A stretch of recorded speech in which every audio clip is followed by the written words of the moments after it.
మన వారాహి సిల్వర్ జ్యువెలరీలో అద్భుతమైన ఆఫర్స్ పొందండి మరియు కారు గెలుచుకునే గొప్ప అవకాశం. తెలంగాణ రాజకీయాల్లోకి కొత్త జట్టు రాబోతోంది. రేవంత్ రెడ్డికి వ్యతిరేకంగా గొంతులు ఏకమవుతున్నాయి. ఇప్పటి వరకు అసమ్మతి వినిపించారు కోమటిరెడ్డి రాజగోపాల్ రెడ్డి. తాజాగా విజయశాంతి కూడా రాజగోపాల్ రెడ్డితో జతకట్టారు. అసెంబ్లీ బడ్జెట్ సమావేశాల్లో రేవంత్ సర్కార్కు చుక్కలు చూపించారు. 6 గ్యారంటీలు సహా కాంగ్రెస్ మేనిఫెస్టోపై విమర్శలు గుప్పించారు. రాజగోపాల్తో పాటు ప్రభుత్వాన్ని నిలదీశారు రామలమ్మ. మొన్నటి వరకు కేబినెట్ రేసులో రాజగోపాల్, విజయశాంతి ఉన్నారు. కేబినెట్ బెర్త్ కష్టమేననే క్లారిటీతో అసమ్మతి వారిలో తీవ్రంగా పెరిగింది. మరింత మందిని కూడగట్టే పనిలో రాజగోపాల్ రెడ్డి ఉన్నట్లుగా కూడా తెలుస్తోంది. కొద్ది రోజుల క్రితమే 15 మంది ఎమ్మెల్యేలతో సీక్రెట్గా మీటింగ్ నిర్వహించారనేటువంటిది సమాచారం. అధ్యక్ష, అధికారంలోకి వచ్చింది కాంగ్రెస్, అన్నీ జరిగిపోయినాయి అధ్యక్ష. చూస్తూ చూస్తూ 2 సంవత్సరాలు అయిపోయింది అధ్యక్ష. ఇంతవరకు మా ఉద్యమకారులకి మా ప్రభుత్వం ఇవ్వలేదు అధ్యక్ష. అది కొంచెం నాకు బాధగా అనిపించింది అధ్యక్ష. ఎన్నో స్కీములు మనం అనౌన్స్ చేస్తున్నాం, పెడుతున్నాం. మా ఉద్యమకారులకి ఫస్ట్ ప్రయారిటీ ఇచ్చి చేస్తుంటే, ఏదైతే మనం కదా చెప్పాం ఉద్యమకారులకి ఇల్లు ఇస్తా అన్నాం, పెన్షన్ ఇస్తా అన్నాం, ఆరోగ్యం గురించి హెల్త్ ఇన్సూరెన్స్ ఇస్తా అన్నాం, ఉద్యోగం ఇస్తాను, ఇలా అన్నీ మనమే చెప్పాం కదా అధ్యక్ష. అవన్నీ చేస్తుంటే ఆన్ టైంకి ఫస్ట్ ప్రయారిటీ ఇచ్చి ముందే చేస్తుంటే గౌరవంగా ఉండేది అధ్యక్ష.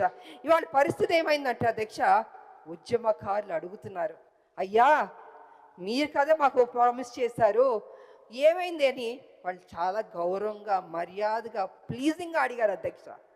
చెప్తా, నాకేం భయం లేదు. అధ్యక్ష ఏమంటారు అంటే, నేను అధికార పార్టీ ఎమ్మెల్యేకి ఒక మాట చెప్తున్నావు బాధతోటి అధ్యక్ష. కేవలం మంత్రుల నియోజకవర్గంలో, ముఖ్యమంత్రి నియోజకవర్గంలో కాంట్రాక్టర్లు పనిచేస్తున్నారు, వాళ్ళు బిల్లు వస్తున్నాయి, కానీ ఎమ్మెల్యేల నియోజకవర్గంలో మాత్రం బిల్లులు రావడం లేదు అధ్యక్ష. ఇది ఎందుకు? ఎమ్మెల్యే లేకుంటే ముఖ్యమంత్రి, మంత్రులు ఉన్నారు అధ్యక్ష. ఈ ప్రభుత్వం ఉందా? ఈ ఎమ్మెల్యేలు అందరూ కలిస్తేనే ప్రభుత్వం, గవర్నమెంట్ ఫామ్ అయింది. గవర్నమెంట్ ఫామ్ అయితేనే ముఖ్యమంత్రి, మంత్రుల జుట్టు అడుక్కోవాల్సిన పరిస్థితి, ముఖ్యమంత్రి దగ్గర బిల్లు కోసం పోవాల్సిన పరిస్థితి ఏంటి అధ్యక్ష ఇది? ఎస్, దీనిపై మరిన్ని అప్డేట్స్ మా కరెస్పాండెంట్ సత్య అందిస్తారు. సత్య, రాజగోపాల్ రెడ్డి, విజయశాంతి ఇక తర్వాత ఎవరు? ఇద్దరు కూడా చాలా లాజిక్గా అడిగినటువంటి పరిస్థితి ఉంది. నియోజకవర్గాలకి, అంటే మా నియోజకవర్గంలో జరుగుతున్నటువంటి పనులకి బిల్లులు మంజూరు కావట్లేదని రాజగోపాల్ రెడ్డి, ఉద్యమకారులకి మనం ఇస్తామన్నటువంటి హామీ ప్రకారం ఎందుకు ఇవ్వలేకపోయాం 2 ఏళ్ళు? సరే, ఉద్యమకారుల కోసం అడిగారా, లేకపోతే ఒక ఉద్యమకారునికి మంత్రి పదవి ఇస్తానన్నారు ఇంకా ఇవ్వలేదనేటువంటి కోణంలో అన్నారా? రకరకాలుగా సోషల్ మీడియాలో వీళ్ళిద్దరి మీద వస్తున్నటువంటి కొన్ని కామెంట్స్ను కూడా మనం చూస్తున్నాం. ఏంటి, ఏ విధంగా ఉండబోతోంది? ఒక 15 మందితో సీక్రెట్ మీటింగ్ నిర్వహించారు అని అంటే వీరందరూ కూడా బాహాటంగా, అంటే ఆఫ్ ద రికార్డ్ మాట్లాడింది వేరుంటుంది, అసెంబ్లీలో సభలో మాట్లాడినటువంటిది ఆన్ ద రికార్డు మాట్లాడారు. మిగతా 15 మందిని కూడా జట్టు కట్టించి బయటకు వచ్చి బాహాటంగా నిలదీసే పరిస్థితులే మిగతా 3 సంవత్సరాలు ఉంటాయనేటువంటి మాట చూడొచ్చంటారు. అలాగే ఏ విధంగా ఉండబోతుందంటారు? ఎస్, డెఫినెట్గా కాంగ్రెస్ పార్టీ వచ్చి దాదాపు 2 సంవత్సరాల 4 నెలలు అవుతుంది. సో ఇప్పుడు మంత్రి పదవులకు సంబంధించి కూడా గతంలో హామీ ఇచ్చిన మేరకు రాజగోపాల్ రెడ్డి అయినా, ఇటు విజయశాంతి అయినా, గతంలో విజయశాంతికి కూడా మరి హామీ ఇచ్చి ఈ పార్టీలోకి తెచ్చుకున్న పరిస్థితి ఉంది. సో అక్కడ రాజగోపాల్ రెడ్డి పరిస్థితి కూడా అదే. సో ఆయన బీజేపీ నుంచి కాంగ్రెస్లో చేరినప్పుడు, అలాగే చామల కిరణ్ కుమార్ రెడ్డిని గెలిపిస్తే, ఎంపీగా గెలిపిస్తే కనుక మంత్రి పదవి ఇస్తామని హామీ ఇచ్చారు. సో వాటన్నిటిని దృష్టిలో పెట్టుకొని కూడా సో గతంలోనే ఆయన కామెంట్ చేసిన పరిస్థితి ఉంది. మునుగోడు నియోజకవర్గంగా ఆయన అంటే ప్రభుత్వం పైన ఎలాంటి కామెంట్స్ చేశారో అందరూ చూసిన పరిస్థితి ఉంది. అక్కడ ఒక రాజ్యాంగమే నడిపిస్తూ ఉన్నారు. మునుగోడులో తనకంటూ ఒక సపరేటు ప్రభుత్వాన్ని నడుపుతూ ఉన్నారు రాజగోపాల్ రెడ్డి. వైన్స్ల విషయంలో కావచ్చు, మొత్తం అక్కడ ఉన్నటువంటి నియోజకవర్గంలో ఏ పని చేయాలన్నా అటు ప్రభుత్వంతో సంబంధం లేకుండా కూడా అక్కడ జరుగుతున్న పరిస్థితి కనబడుతూ ఉంది. దాంతోపాటుగా ఆయన అసెంబ్లీలో మాట్లాడినటువంటి తీరు మొత్తం కూడా చర్చనీయాంశంగా మారిన పరిస్థితి కనబడుతూ ఉంది.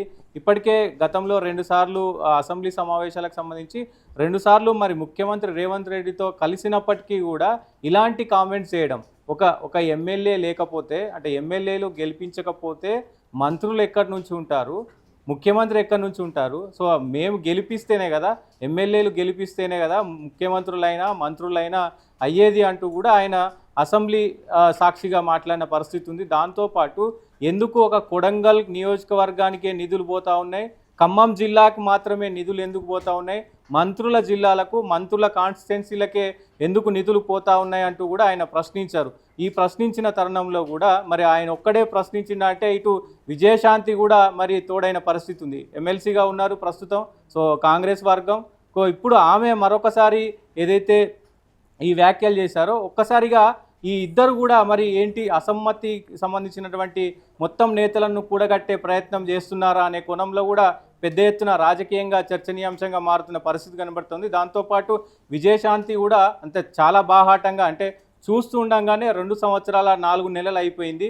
సో ఇప్పుడు ఈ 2 సంవత్సరాల 4 నెలల్లో కాంగ్రెస్ ప్రభుత్వం ఏదైతే ఉద్యమకారులకు ఇస్తామన్నటువంటి హామీలలో ఏ ఒక్కదాన్ని నెరవేర్చారు అనేది కూడా ప్రశ్నించిన పరిస్థితి ఉంది. ఇంటికోగా ఏదైతే ఉద్యమకారులకి ఇంట్లో ఒకరికి ఉద్యోగం ఇస్తా అన్నారు, 25,000 పింఛన్ ఇస్తా అన్నారు, జాగా ఇస్తా అని అన్నారు, 250 గజాల జాగా ఇస్తా అని చెప్పారు. సో అన్నీ ఏవి కూడా నెరవేర్చలేదు. అసలు ఉద్యమకారులకి ఉద్యమాలకు చేసిన వాళ్ళకి మీరు ఎలాంటి ఇది చూపాలనుకుంటున్నారు, అసలు మీరు ఏం చెప్పారు మేనిఫెస్టోలో, ఏమి ఇస్తున్నారు అని మొత్తం అంటే అసెంబ్లీ సాక్షిగా ప్రశ్నించడం, అక్కడ లోకల్గా ఉన్నటువంటి అసెంబ్లీలో ఉన్నటువంటి కాంగ్రెస్ నాయకులే ఒక్కసారిగా రాజగోపాల్ రెడ్డి మాట్లాడిన దానికి ఇటు విజయశాంతి మాట్లాడిన దానికి ఒక్కసారిగా కాంగ్రెస్కి సంబంధించినటువంటి ఎమ్మెల్యేలు ఎమ్మెల్సీలు అందరూ కూడా షాక్ అయిన పరిస్థితి కనబడతా ఉంది. దాంతో పాటు మాట్లాడే స్వేచ్ఛ ఉన్నటువంటి వారు అనుకోవచ్చు ఇద్దరు కూడా. అంటే బాహాటంగా సరే పార్టీలో నేతల దగ్గర చర్చించడం వేరు, సభలో మాట్లాడే ధైర్యం ఉంది కాబట్టి వీరు మాట్లాడారు, ఆ పరిస్థితి ఉంది కాబట్టి కామెంట్ చేశారు. మరి మిగతా వారి పరిస్థితి ఏంటి? వారు కూడా వీరితో జతకట్టే అవకాశం ఉందా? ఎవరెవరు ఉన్నారు ఇంకా లైన్లో? 15 మందితో మీరు మాట్లాడారు అని అంటే కాంగ్రెస్ పార్టీలో ఏం జరుగుతోంది? కొత్త జట్టు అని అంటే 15 మంది అంటే వారికి ఆ పర్సంటేజ్ కూడా పెరిగే ఛాన్సెస్ ఉన్నాయనేటువంటి మాట. ఎవరెవరు ఉండే అవకాశం ఉందంటారు? డెఫినెట్గా ఇప్పటికే ఏదైతే విజయశాంతి కూడా మరి మంత్రి పదవి వస్తుందని కొంత ఆశాభావంతో ఉన్నారు. అట్లాగే రాజగోపాల్ రెడ్డి కూడా అదే ఆశాభావంతో ఉన్నారు. కానీ వీళ్ళకు పదవి మరి ఇంకా వరించని పరిస్థితి కనబడతా ఉంది. సో ఇంకా 2.5 సంవత్సరాలు మాత్రమే ఉంది కాబట్టి సో ఇప్పుడు అసెంబ్లీ సాక్షిగా మాట్లాడితే సో ఎవరెవరు మన వెంట వస్తారు అనేది ఖచ్చితంగా ఒక క్లారిటీ వచ్చే అవకాశం ఉంది. కాబట్టి ఎందుకంటే ఏ నియోజకవర్గానికైనా నెక్స్ట్ మళ్ళీ గెలవాలంటే, వచ్చే ఎలక్షన్స్లో గెలవాలంటే నియోజకవర్గాల వారీగా మరి ఆ ఫండ్స్ రావాల్సిన అవసరం ఉంటుంది. సో మునుగోడుకు సంబంధించి ఆయన ఫండ్స్ గురించి కూడా పెద్ద ఎత్తున మాట్లాడాడు. అలాగే అందరి ఎమ్మెల్యేలకు కూడా ఆయన ప్రశ్నించి మాట్లాడిన పరిస్థితి కనబడుతుంది. అంటే ఎమ్మెల్యేలు లేకపోతే మంత్రులు కానీ సీఎం అంటే ముఖ్యమంత్రి కానీ అసలు లేరు కదా, మరి మంత్రులకు ఎమ్మెల్యేలకు మరి తేడా ఎందుకు? మంత్రులకే ఎందుకు నిధులు ఇస్తూ ఉన్నారు? రేవంత్ రెడ్డి కొడంగల్కే ఎందుకు నిధులు తీసుకుపోతా ఉన్నారు?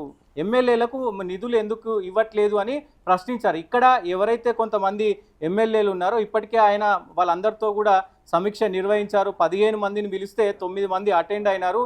ఇంకా ఒక చర్చనీయాంశమైనటువంటి విషయం ఏమిటంటే సిఎల్పి మీటింగ్లో ఏదైతే అసెంబ్లీ సమావేశం తర్వాత ఫస్ట్ రోజు అసెంబ్లీ సమావేశం తర్వాత సో సిఎల్పి మీటింగ్ జరిపారు. ఆ మీటింగ్కి 6 మంది ఎమ్మెల్యేలు డుమ్మా కొట్టారు. ఇది పెద్ద ఎత్తున చర్చనీయాంశంగా మారింది. అది సీఎం రేవంత్ రెడ్డి కూడా మరి సీరియస్ అయిన పరిస్థితి ఉంది. ఎందుకు రాలేదు, ఆ 6 ఎమ్మెల్యేలు ఎందుకు రాలేదని కూడా ప్రశ్నించిన పరిస్థితి కనబడతా ఉంది. ఇప్పుడు ఇటు కాంగ్రెస్లో కూడా ఇంకొక వాదన నడుస్తూ ఉంది.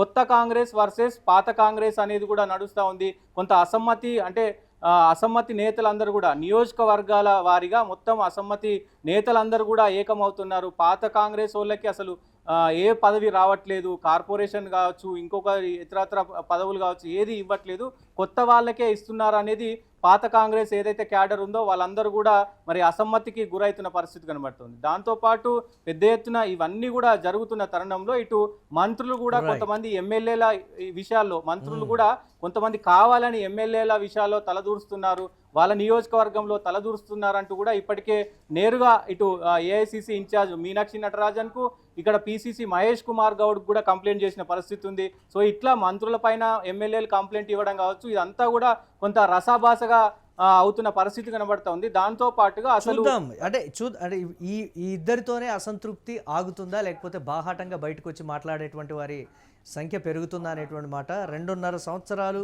పూర్తయిన తర్వాత వీరిద్దరికీ మంత్రి పదవులు వస్తాయని ఒక చర్చ అయితే నడుస్తోంది. ఒక 2 నెలలు వేచి చూడండి అని అధిష్టానం నుంచి వీరికైతే చెప్పినటువంటి మాట అయితే ఉంది. కానీ ఎక్కడ ఆ సంకేతాలు అయితే లేవు కాబట్టే వీరు బాహటంగా సభలో ఆన్ ద రికార్డ్ ఈ కామెంట్స్ చేశారని కూడా చెప్తున్నారు. Thanks for update Satya.